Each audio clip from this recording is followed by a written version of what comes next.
Yun po yung ano, yung pinto na inaaspehan natin. Ang sukat po niyan 30 by 30. Yan yung pinto ng locker na inaaspehan natin ngayon. Gagamitan natin ng wood stain. Yung wood stain na yan yung tinimpla ko. Bali, inadjust ko lang yung mahogany, dinagdagan ko lang ng konting itim.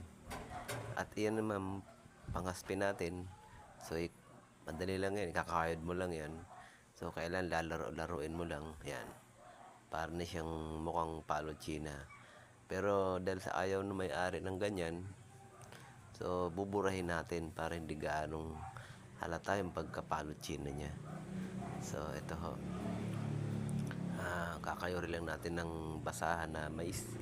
Sasawsaw natin sa stain. Yan.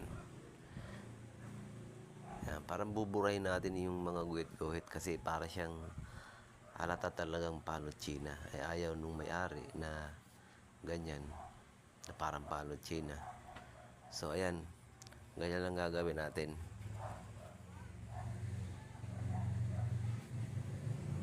Ayan po, ayan.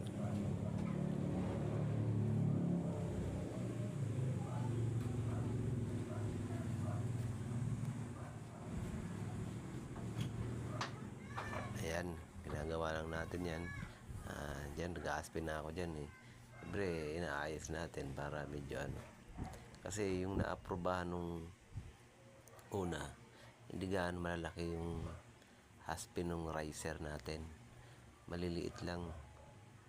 Kaya, ayaw na may-ari na parang palo China daw. Yan. Hindi naman siya halatang ano. Ayun po, yun. Inaaspehan natin, kinakayod natin ng brush para matanggal yung ano, saka yung mga guhit-guhit, yun ang hinahabol natin dyan. Okay, hanggang dito lang po.